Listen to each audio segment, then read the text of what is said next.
అందరికీ నమస్కారం. ఈరోజు నేను వినిపించబోయే చందమామ కథ డిసెంబర్ పువ్వులు.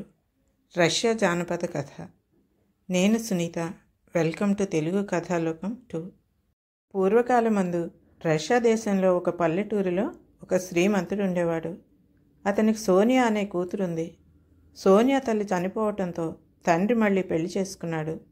రెండో భార్యకు నటాషా అనే ఒక కూతురుంది. నటాషా పెరిగి పెద్దదవుతున్న కొద్దీ ఆమె తల్లికి సవతి కూతురు పైన అసూయ ఎక్కువ కాసొచ్చింది. పాపం తల్లి కూతుళ్ళు సోనియాను యాతనలు పెట్టసాగారు. సానియా చక్కని చుక్క, బుద్ధిమంతురాలు, ఓర్మికి పెట్టింది పేరు. సవతి తల్లి ఎన్ని తిప్పలు పెట్టినా భరించేది.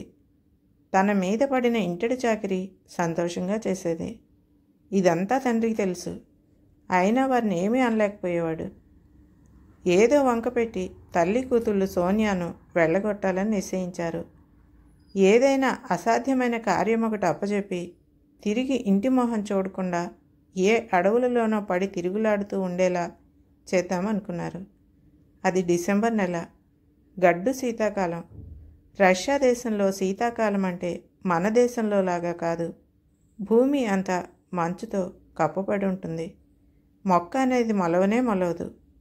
సవతి బిడ్డ సోనియాను తల్లి చేరబిల్చి, అమ్మాయి, కొండ మీద పూచే పువ్వులు కాసిన వైద్యంలోకి కావలసి వచ్చాయి. ఏ శ్రమలైనా పడి ఆ పువ్వులు పట్టుకురావాలి, వెళ్ళి వెంటనే అంటూ వేగిరపెట్టింది. సంతోషంతో బయలుదేరింది సోనియా. పీడ వదిలింది. ఇక అది మళ్ళీ గడప దొక్కటం కల్లా అని అనుకుని సంతోషించారు తల్లి కూతుళ్ళు. అలా పోయి అడవులెన్నో తిరిగి సోనియా కొన్నాళ్లకు ఒక కొండ ప్రదేశం చేరుకుంది. అదంతా మంచుమయం.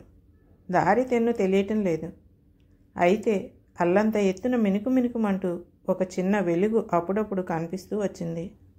ఆ వెలుగు గుర్తుగా పెట్టుకుని ఆమె అదే వైపుకు పోసాగింది. దగ్గరకు పోయే కొద్దీ ఆ వెలుగు పెద్దదవుతోంది. ఆమెకు ఆశ్చర్యం వేసింది. ఇంకా దగ్గరికి వెళ్ళింది. అది ఒక చలిమంట. దాని చుట్టూతా కొంతమంది పురుషులు కూర్చుని ఏదో మాట్లాడుకుంటూ చలి కాచుకుంటున్నారు. సోనియా ధైర్యంగా వారి దగ్గరికి వెళ్ళి కూర్చున్న వారికి నమస్కరించింది. కూర్చున్న వాళ్ళు 11 మంది. అక్కడనే పక్కన ఎత్తైన ఒక సింహాసనం మీద ఒక ముసలిరాజు తలపైన కిరీటము, చేతిలో రాజదండము ధరించి కూర్చున్నాడు. సోనియా పెట్టిన నమస్కారాన్ని ఆయనే అందుకున్నాడు. కూర్చుని ఉన్న 11 మందిలో ఒక ఆయన ఆమెను పలకరిస్తూ, అమ్మాయి, నీవెవరువు? మానవుల చొరరాని ఈ ప్రదేశానికి ఈ అపరాత్రి వేళ పనిగట్టుకుని ఎందుకు వచ్చావు అని ఆశ్చర్యంగా అడిగి కొంతసేపు ఊరుకుని, మేము మాసాలను పాలించే రాజులము. జనవరి, ఫిబ్రవరి, మార్చ్, ఏప్రిల్ మొదలైనవి మా పేర్లు. ఏడాది 12 నెలలలో ఒక్కొక్క నెలకు ఒక్కొక్కరం అధిపతిగా ఉంటాము. ఇప్పుడు ఆ సింహాసనం మీద కూర్చున్న ఆయన డిసెంబర్ మహారాజులం గారు అని ఆమెకు తెలియజెప్పాడు. సోనియా ఆ డిసెంబర్ మహారాజులం గారి కేసి తిరిగింది. ఆ మంట యొక్క కాంతికి బంగారు బొమ్మలాగా మెరిసిపోయే ఆ బాలికను చూశాడు రాజు. ఆమె ముఖం చిరునవ్వుతోనే ఉన్నప్పటికీ అమాయకమైన ధైర్యంతో కూడి ఉన్నట్టు కనిపించింది. దయనీయమైన ఆమె చరిత్ర వినటంతోనే డిసెంబర్ రాజు ఆమెను ఓదారుస్తూ తాను గద్దె దిగి మంట వద్ద కూర్చుని ఉన్న జూన్ రాజును సింహాసనం ఎక్కమన్నాడు. జూన్ రాజు గద్దె మీద కూర్చుని ఆజ్ఞాపూర్వకంగా ఒక్కసారి దండం ఊపేసరికల్లా కొండ మీద మంచు త్రుటిలో కరిగిపోయింది. చూస్తూ ఉండగానే భూమి అంతా పచ్చగా కన్నుల పండుగగా కనిపించింది.